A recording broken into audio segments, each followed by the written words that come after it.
Hi, welcome. Thank you so much for joining us today. We're going to give it a couple of minutes for people to continue joining, and then we'll get started.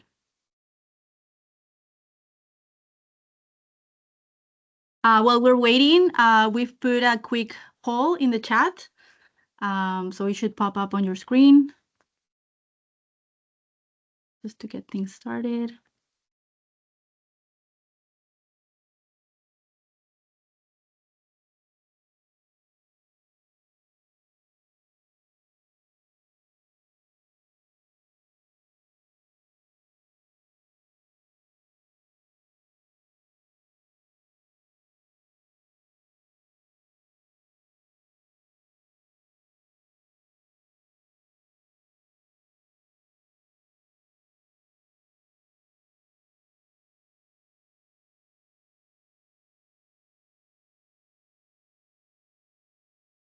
Can you confirm, Ellie, if you see the poll on your screen? Yes, I see in the chat. I can see in the chat. Oh, okay. Thank you, Kelly.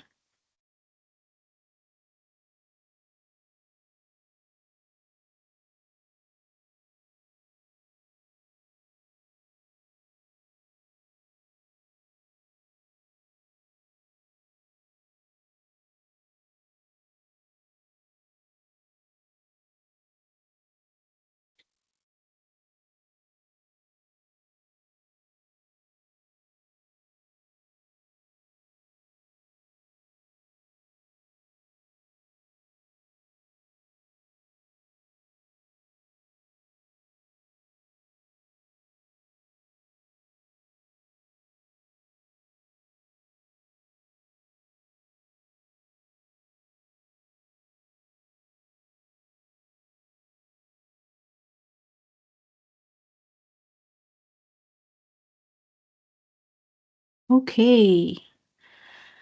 All right, let's get started. Welcome again to our AI for Nonprofit webinar. We're really glad you're here. Today's session is focused on helping nonprofits understand AI in a practical way, what's real, what's actually useful, and what's safe to use. This is not a technical session, and it's not about trying things just to see what happens. We'll focus on real examples, realistic first steps, and responsible use of AI, especially in environments where trust, privacy, and your mission are important. And just a reminder, we'll be holding a raffle at the end of the webinar, so make sure you stay with us until the end. Okay, before we dive in, I just want to quickly introduce TechNet, especially for those of you who may be joining us for the first time. TechNet is a Canadian-owned IT services company proudly supporting businesses, governments, and nonprofit organizations since 1974. We're based in Victoria and Vancouver with service centers across British Columbia. At TechNet, our focus has always been on people-first technology, helping organizations adopt tools that actually support their teams and their mission, not complicate them. So that philosophy is exactly why we're hosting today's session. And now I'm very excited to introduce our speakers for today's session. Ella Henuri, our AI and Innovation Manager at TechNet. She has over 12 years of experience across IT services, business analysis, and solution architecture. And she holds a PhD in IT management along with several industry certifications. Her work focuses on helping organizations adopt AI in practical, low-risk ways. And with that, over to you, Ellie. Thank you so much, Angela. Hi, everyone, and welcome. I'm really glad that you could join us today. Before we get into the agenda and details, I want to quickly share who this session is really for. If you are curious about AI but feel a bit frustrated, if you don't have technical team to lean on, and if trust, privacy, and your organization mission really matter to you, and if you are looking for practical wins, not just experiments and proof of concept, then you are in the right place. This session is designed to be realistic, practical, and also grounded in how non-for-profit actually work. With that in mind, let's take a look at what we will cover in today's session. We will start with a quick look at why AI matter for non-for-profits right now, given the pressure to do more with limited resource. Then we will talk about honestly about what AI can help and what AI can't help you on that part, because using the AI well, start with understanding its limit.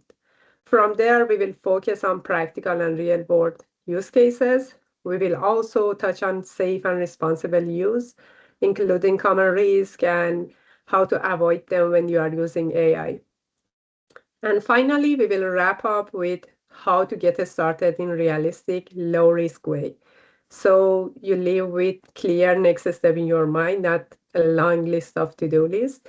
And we will save time for question at the end. And you can also post your question in the chat. My colleagues will answer you. And if anything remains, I will address them at the end. All right, let's jump in to the next topic. Why AI matters now for non-for-profit.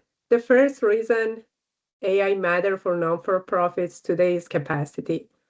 Demand for services keeps increasing, but human capacity isn't growing at the same pace. In our work at TechNet with non-for-profit organization, we constantly see teams being asked to do more with the same and sometimes fewer people. That capacity gap is usually what forces staff to start looking for tools like AI to help them to improve their productivity. The second reason is that AI is already being used, but often without a structure. In many of our projects, we began with short internal survey during discovery session. One of the questions we ask is whether staff are aware of their organization's AI policy. What we typically find is that only about 30% of their staff says they are aware of any AI policy. Even in the organization where leadership strongly believe that they have AI policy, they share their AI policy with the staff. At the same time, when we are looking at actual behavior of staff, we often see that around 80% of staff are already using AI tools. In some organization, people are using multiple AI tools at the same time, sometimes 10 tools or more. And without any organizational policy around that, there is no clear visibility and oversight the tools that the staff are using. The third reason is AI matter because of trust, accuracy, and data protection. When AI is used without clear guidance or structured way, the concern about misinformation, accuracy, data security is increasing, and across many organizations, trust and data protection keep coming up as the biggest concern as we see.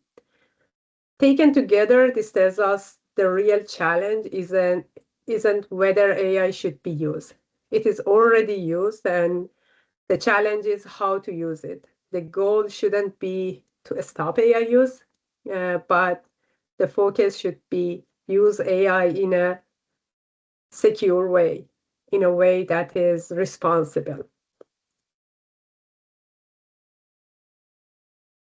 And in this slide is really about how think about AI in workplace. In simple terms, workplace AI is a practical application of machine learning, and most of the tools people are using today fall under generative AI that uh, help them to draft text, summarize the content, or organize information based on pattern they have learned. In day-to-day work, AI work best when it supports routine and administrative tasks. Think like writing emails, summarizing document, or helping a staff find information faster. It's about reducing friction in everyday work, not changing the nature of work. The nature of work is the same. We have just a tools that is augmenting our skill set. The key point here is that AI is used alongside people, not instead of them. And staff still provide the context, review the output, apply judgment, and make the final decision. And human oversight always matter. It's just as important to be clear about what AI is not, and we need to understand that clearly. AI doesn't truly understand your organization, your mission, your human impact of your work. And AI isn't decision maker. It is not a critical thinker, and it doesn't guarantee accuracy. Judgment, ethic, and accountability must always stay with human. And especially for non-for-profit, AI should never replace real human connection. Your work is fundamentally about people. And real value of AI is freeing up your time so a staff can spend less effort on administrative tasks and more time with client, doing with client, their communities, and also having meaningful human relationship. As AI use increase, the need for genuine human interaction become more important, not less. In the real world, if you need to open different type of a screw, you don't use the same screwdriver for everything.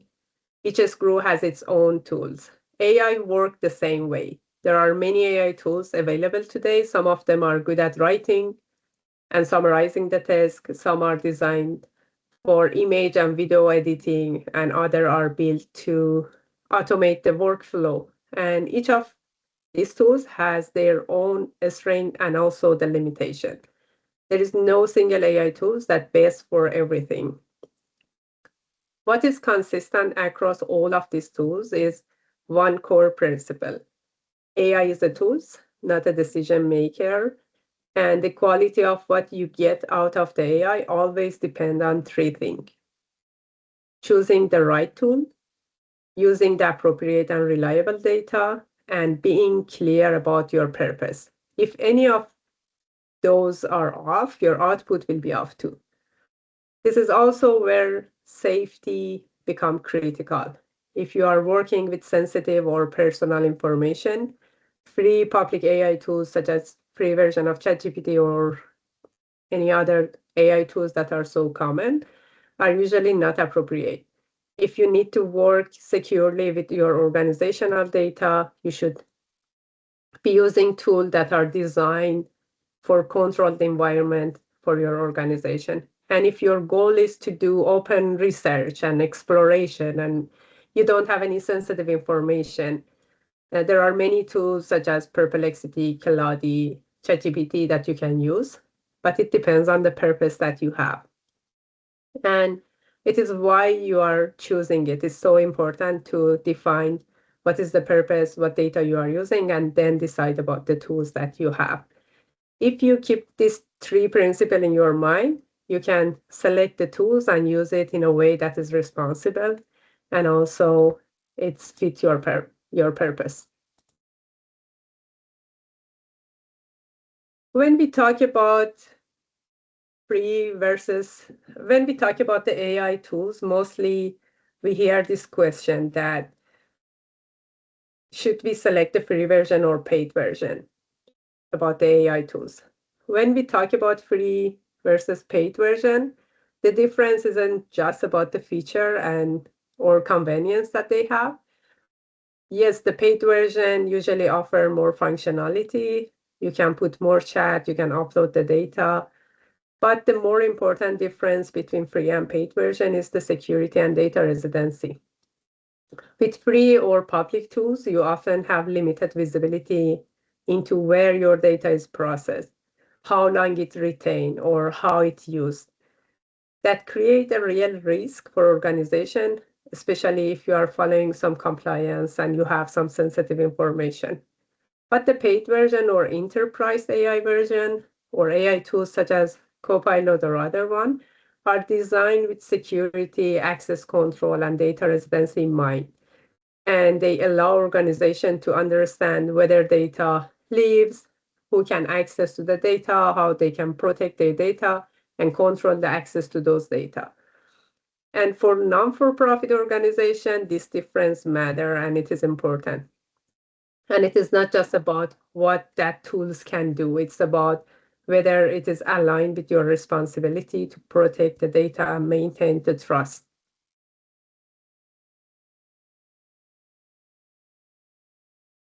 This slide shows a pattern we saw over and over again with non-for-profit organization. Most teams doesn't jump straight into the advanced AI. They grow into a step by step. At level one, organizations start with chat and drafting. That is where people ask questions, summarizing document, or creating first draft of email, report, grant, content, or proposal. It is low risky, easy to try, and great way to build confidence. If you are at this level, you can start using these tools, but in a controlled way, and make your staff confident with using the AI. At level two, and you see some of the tools that I have mentioned that are so common at this level.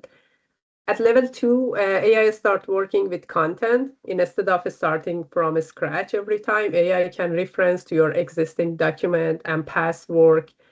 And this is where teams see much bigger productivity gain because the output are more relevant and aligned with how your organization is doing. And it is based on your data, not just common search in a web. At level three, organization introduce task helper, or what we call them AI agent. These are reusable helper designed for repetitive tasks. Think like creating reports that are recurring, you are doing it a lot, or supporting onboarding your volunteer, or preparing campaign material that you have. The important thing to remember is that you don't need to start at the top. You can start from the first level and gradually go to the next one. But many non-for-profit stay at level one or two for a long time and start using AI and monitoring the usage and then decide about the next step. And the goal isn't maturity for its own sake. The goal is choosing the level that fits your capacity, your risk tolerance, and your strategy. If you have well-defined process, data, and everything is ready, your maturity level is high, yes, you can start from level three. But you need to understand all of them and decide about the level that you want to work and invest on it. Now that we understand this, the difference between this level, let's look at how a non-for-profit can start. What is the starting point for you? Um, Our recommendation is to start from a small step and avoid sensitive data at the first. Use AI for drafting, brainstorming, and defining the structure for document, but stay responsible for final output. We need to define the usage. These are the starting usage, but we have human in loop for review the output because AI is making mistake and it is part of AI nature. We can remove all of that. And when you are ready to work with organizational data, you are ready to connect AI to what you have in your organization, you can look at two more secure tools that are designed for enterprise use, such as Microsoft Copilot. And there are many possible use cases for AI in non-for-profit. What I would like to do now is quickly walk you through a few of them, just to give you sense of what is possible in day-to-day work, give you some idea. Then, because we don't have a lot of time to show and demo all of them, I actually demo just 3 or 4 of them, so you can see them in practice. The first and easiest use case is research. AI can help you look at what other non-for-profit are doing, understanding trend in the non-for-profit or in your community, or quickly gather background information before starting a new initiative. The second area is campaign support. I know that non-for-profit are doing a lot of campaigns. AI can help draft the core message, outline the campaign plan, generate landing page content, or even design them for you. Create the social media post, LinkedIn post, or even drafting email that you can send it as part of your campaign message.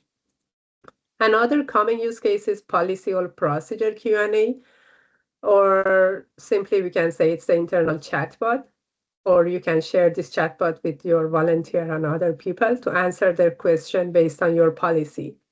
I will show you a quick example of that in a demo. We also see a lot of value in social media content support agent and application of AI that can help you to produce posts and content that is consistent and brand aligned. And if you want to make it search engine optimized, you can create this content that based on the agent that you are creating.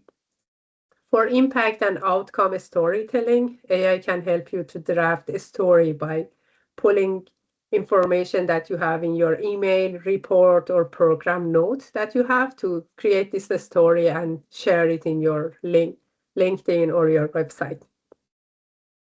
And another one is grant application drafting. By using the previous grant document, proposal, and everything that you have, you can define the format, give the background information, and AI can help you to draft the grant more faster. Other practical use cases include prompt coach agent that can help a staff to write the better prompt or optimize their prompt. We have email triage, where incoming email are categorized and routed to right team or role. The agent can review a lot of email that you have received and categorize them and assign it to proper role. Volunteer onboarding assistant that can help to register new volunteer, give them instruction, give them training, and give them reports. And the last one is the board report generation, which is very similar to grant drafting, but it's focused in internal reporting, and also you can define the structure and start drafting this report. And out of this, I will now demonstrate a few of them that you can see how they are actually working.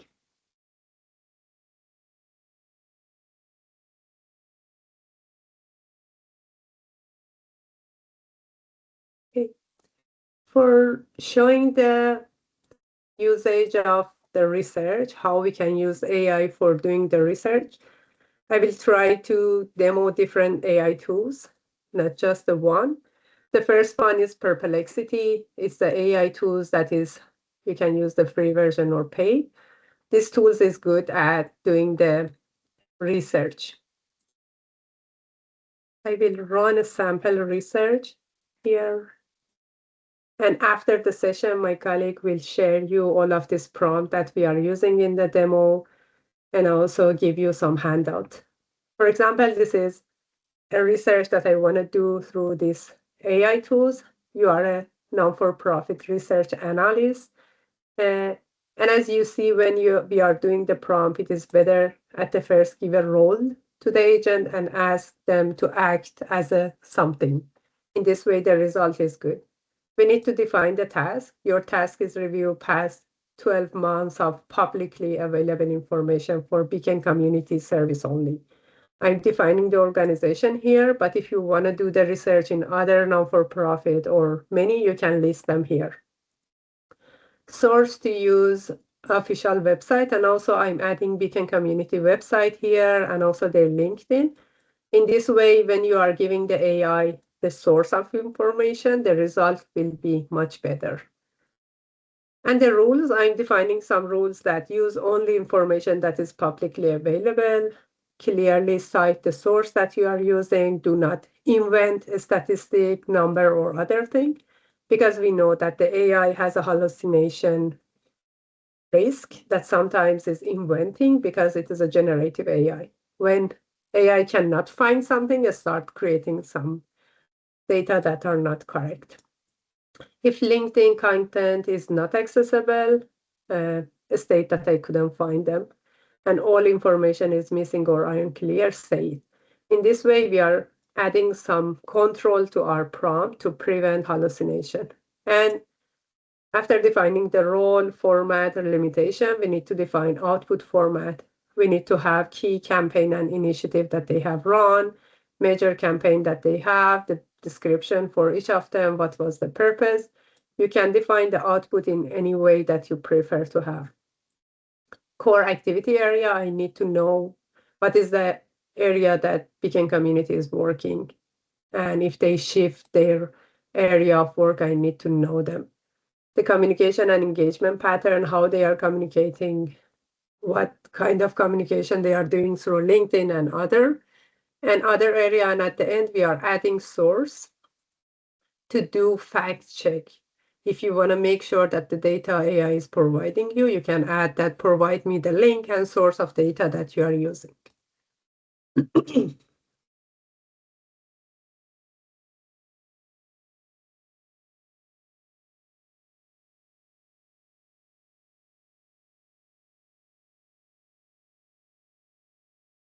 you can see the result that is providing the answer in the same way based on the prompt that is provided.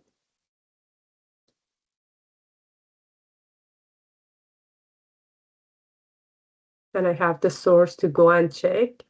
And here you can see other question. You can run the same prompt in ChatGPT or any other AI tools. But for the research, the perplexity is good, or even you can run it through Keladi. I was trying to see if the result is different or not.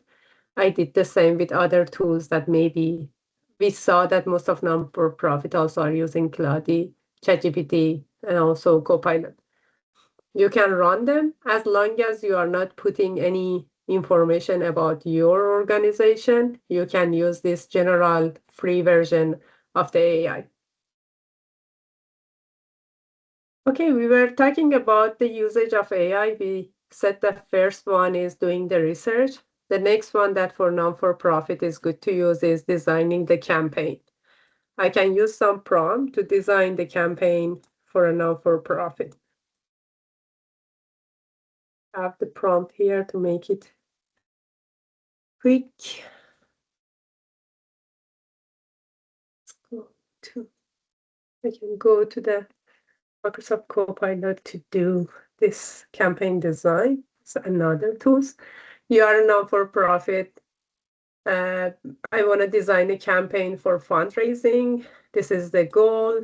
This is the organization that I have selected. This is for YMCA. I want to design a campaign. The content is that use only public information and what I have provided here. I haven't had much detailed information to use. I just use your website to have some information.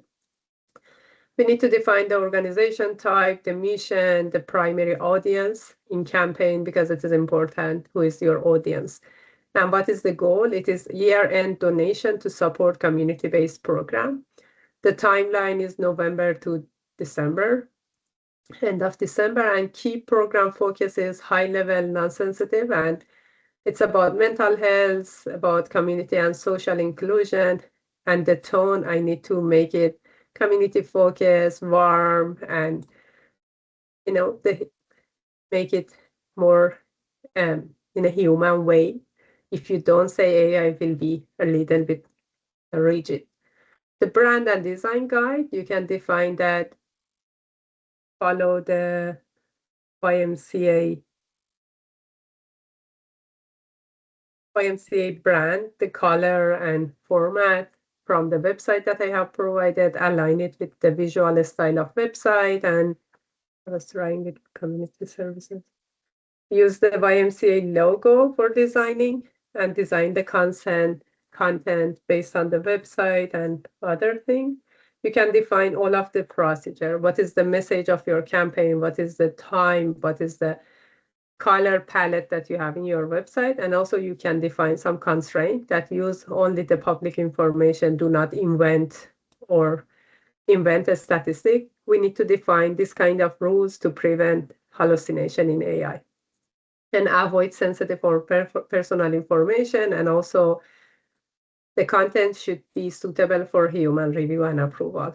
I will show that how this prompt can help you at the end to review it. And what is the delivery? I need a strategy. I need campaign calendar for 6 weeks. I need 5 email for donator to send them the email. and also the content for landing page that we want to create, the headline, the introduction, key impact, and call to action of that landing page. And I need some LinkedIn post draft for promoting our campaign and also short checklist for human review at the end.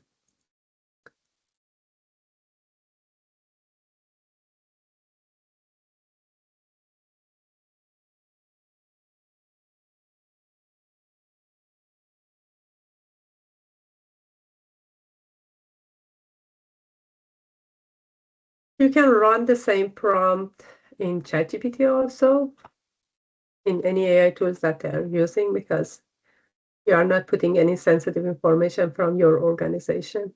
It's just idea about the campaign design.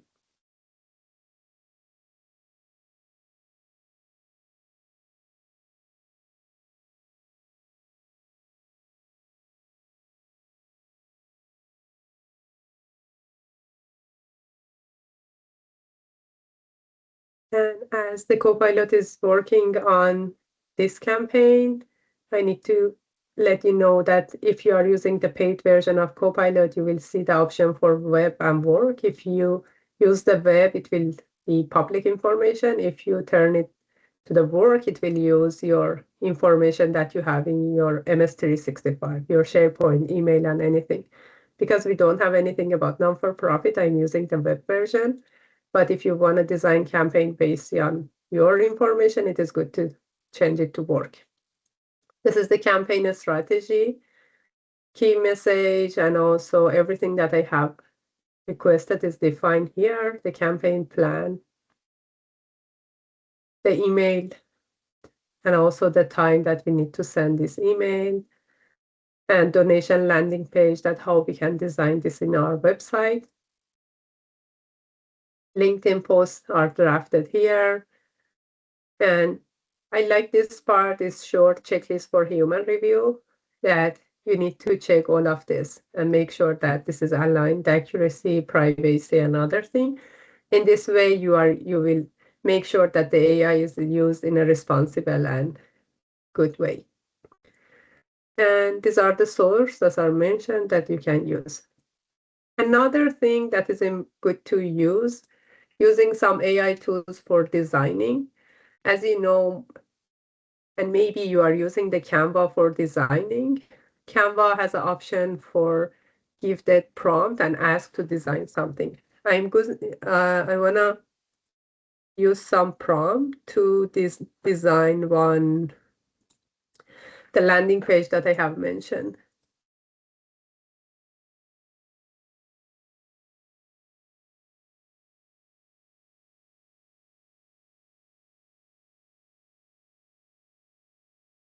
I want to design a landing page for YMCA, the campaign that we have designed. We can copy paste the prompt here, define what is the logo, what is the color, what is the headline for this call to action and other thing, and give it to Canva, ask it to design it for us.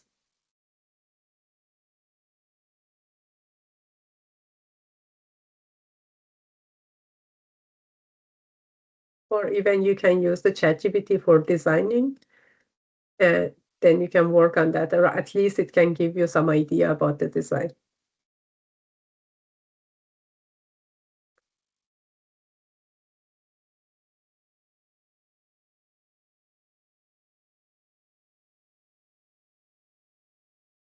You see it is using and even putting the YMCA logo, but it's changing the logo. You can click on that and edit it if it is not good. But you can select the format and change it.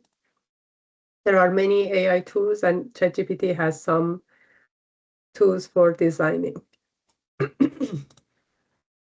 Or I can ask designing the LinkedIn post.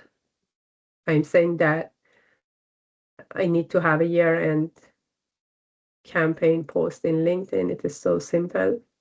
I'm giving the color, other thing, and logo, name of organization. And it will follows the structure and give us the LinkedIn post design.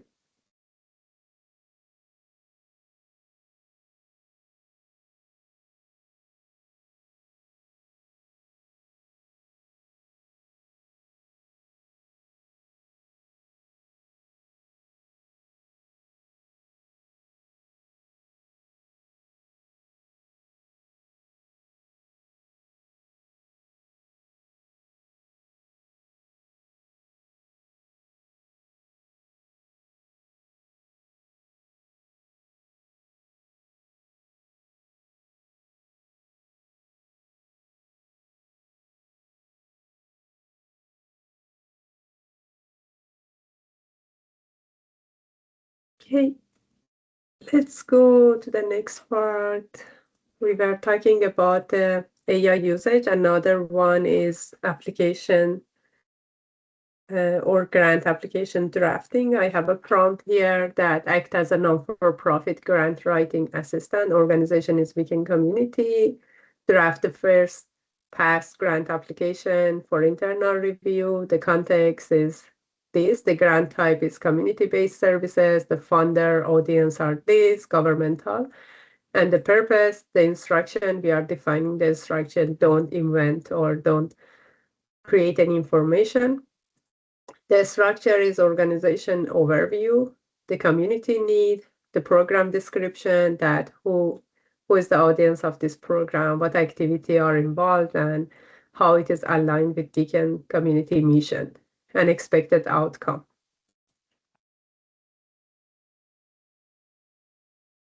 If you run it in your organization, as you have many sample, you can give it to AI and the result will be much better than what I'm creating. As I don't have much information, it is giving me the placeholder, put additional information here or target here, another thing. And also, if you are doing a lot of this job, creating the drafting the grant and other thing, you can create the agent in Copilot.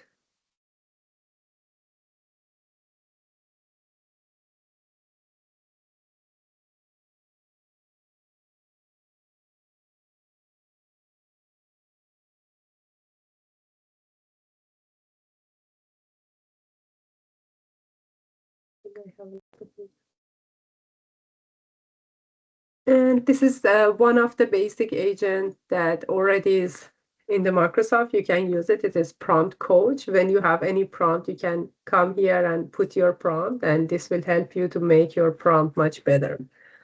For example, I can set something, create report for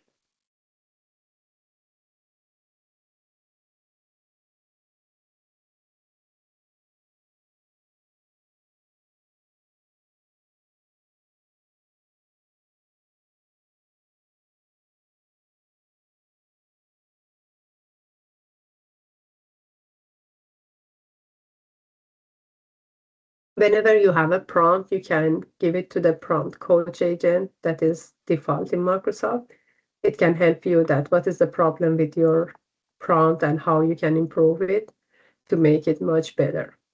Set that, define the context, source that is needed, expectation, output, and also what is the goal. In this way, it can help you. We can say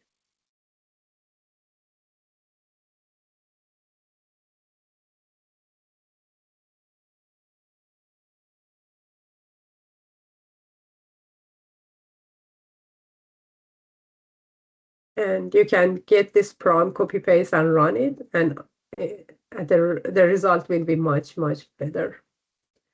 And we have another one that I would like to explain is the policy Q&A. We have option in Copilot Studio to define some agent and run it in the Teams channel. I have created a policy review agent in TechNet. We are uploading all of the policy that we have for HR, for requesting the time off, for sick day, or anything, the performance review. We put all of them in one place, and then we have an instruction for this agent that your role is to answer the question related to to HR policies. In this way, our HR team will have much free time because they are not sending a lot of email to respond the same thing for everybody. And let me bring the chat to show you how it's working.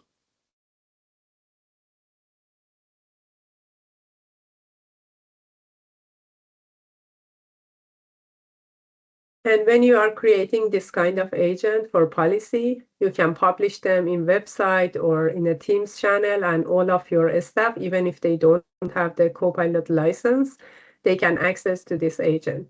You see, I have asked about the working from home policy. The agent is explaining what is the working from home policy in TechNet or the benefit that are available and other things. It is going and searching all of the document and also referring here to those documents. We received this requirement from our HR team that they are receiving a lot of email and we don't have capacity to answer all of them. In this way, we can reduce the load of work for HR team. And the other thing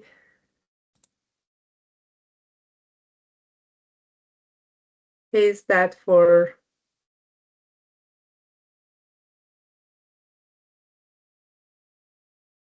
email that you are receiving, it's trying to create agent, but right now it's not working.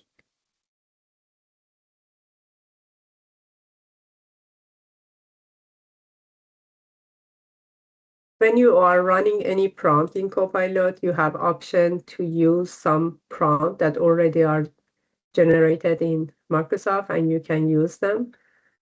And also you have some option to schedule some of the prompt that you have.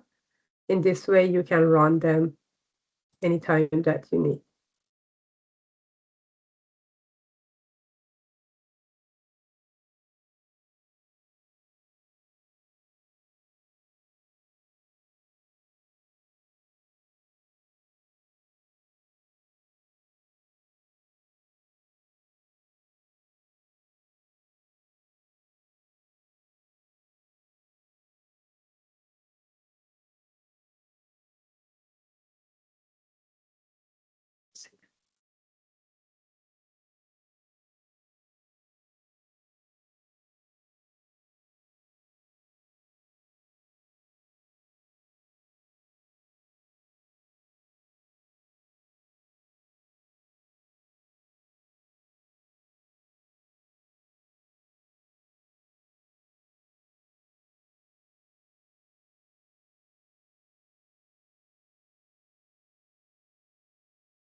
I think for the time,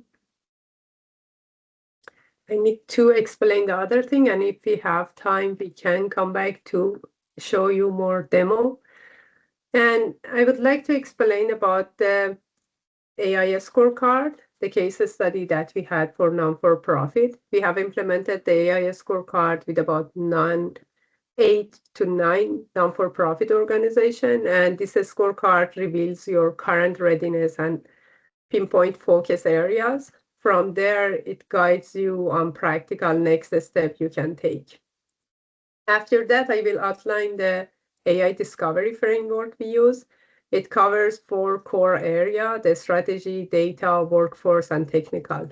In a strategy, we assess clear AI policy, direction, the risk appetite, whether organization aim to be cost saving when they are using the AI or they want to be innovative. And the data focus on quality. Good AI need clean data and consistent data. If you have outdated data, they have conflict, the result will not be good.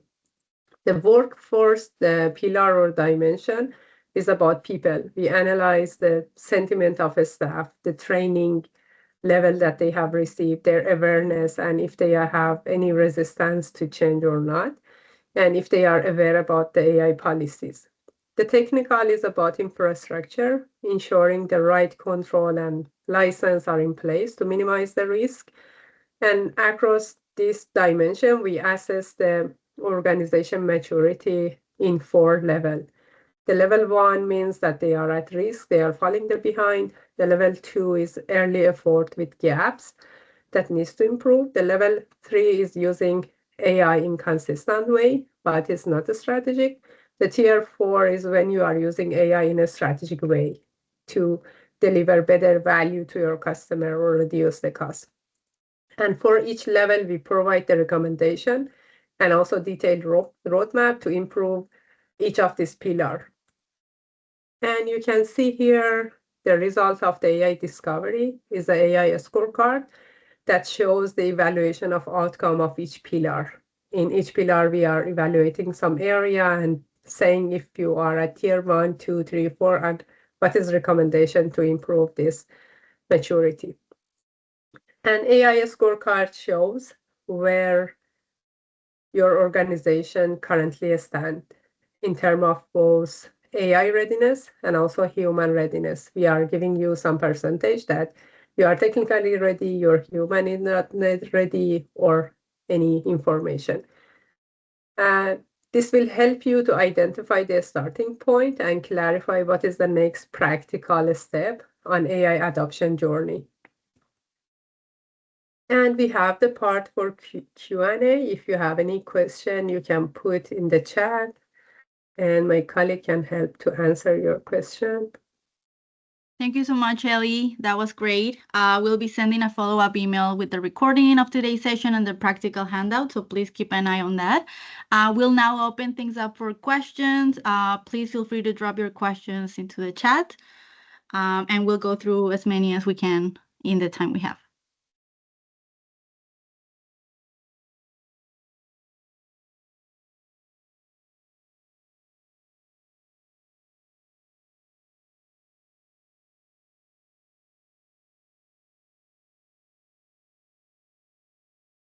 I see that.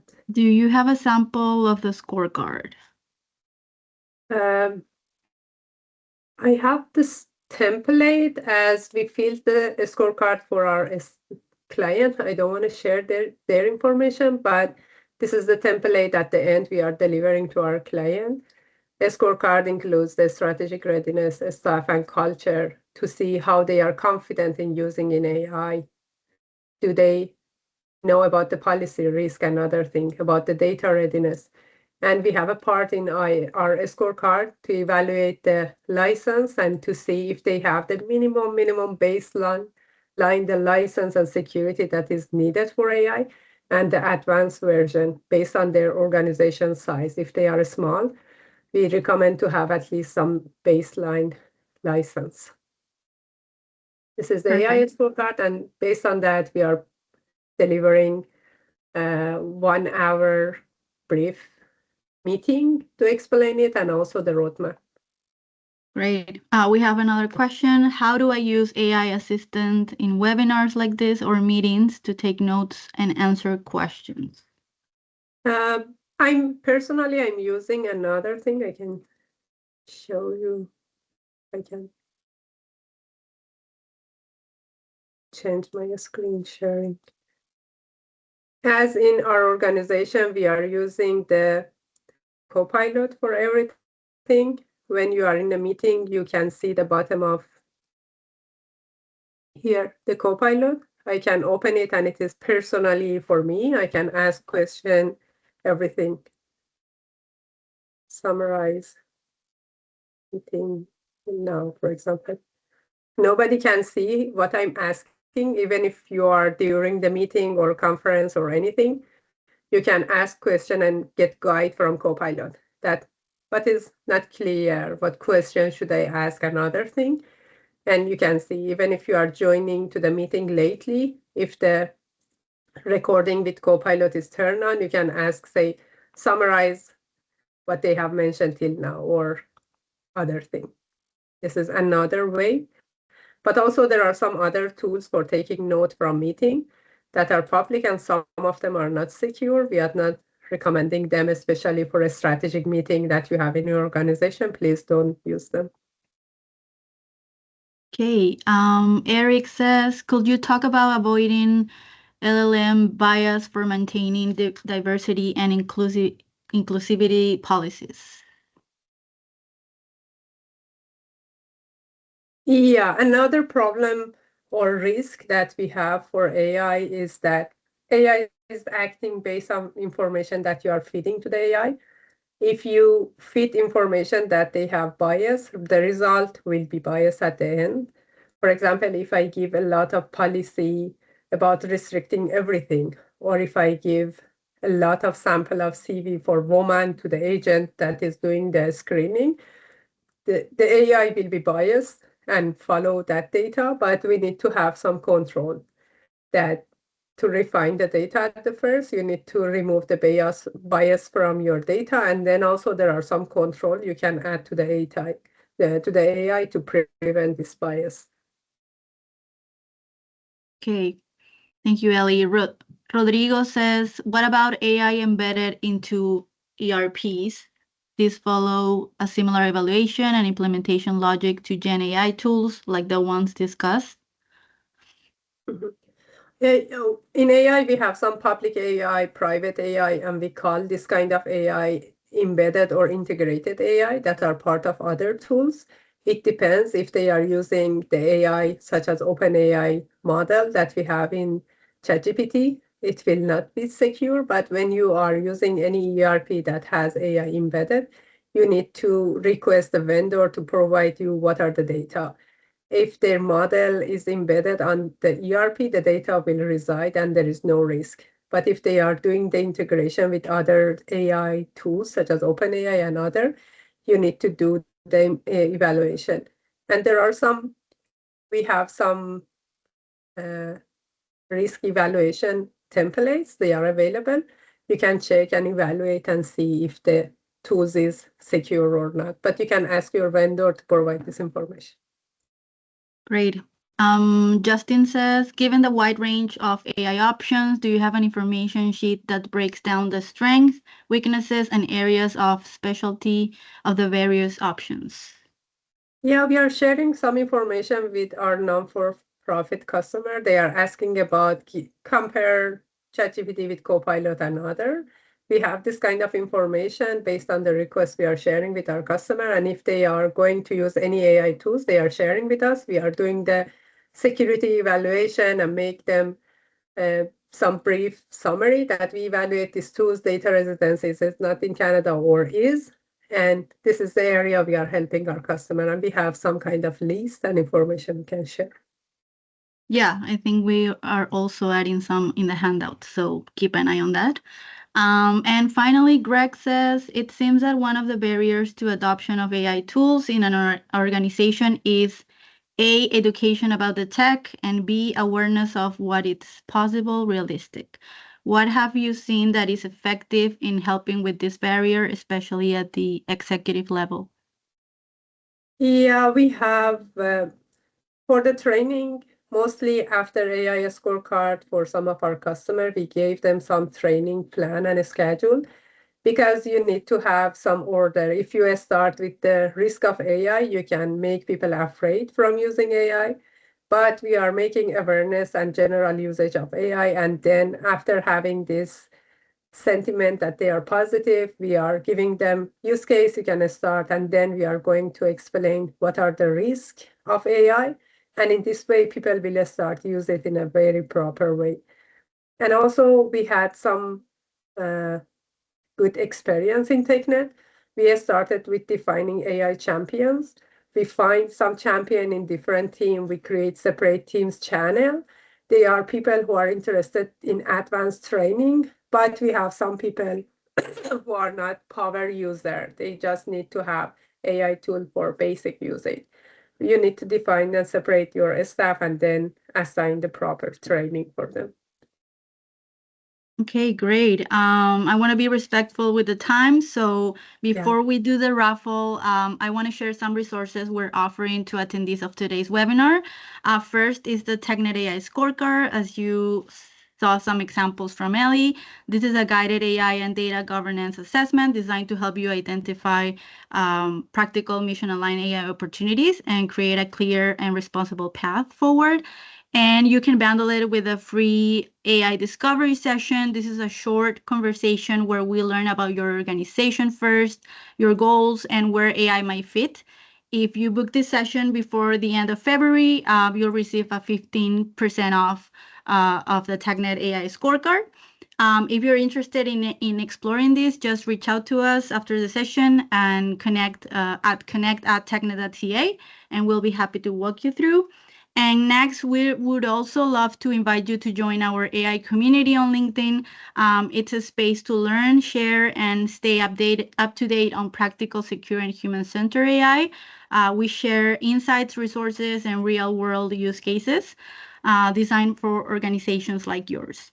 And last but not least, the fun part, we're going to announce the winner of our fitness smartwatch with Bluetooth and Alexa built-in. So I'm going to share my screen really quick so we can draw and announce the winner live.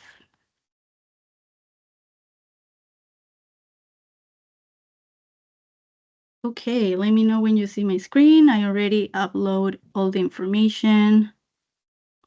Yeah. Can you see it? Can see. Okay, Yes. perfect. There is Click. some person has a question. No. We're on Yeah. time, so let me click to see. Yeah, as we are selecting the winner for sample AI policy, yes, we have, and also part of our services for our customers, helping them to draft AI policy. We have the winner, John Harley. Are you here with us? Say hello in the chat. Oh, yeah. Okay, perfect. We'll reach out to you to give you your prize.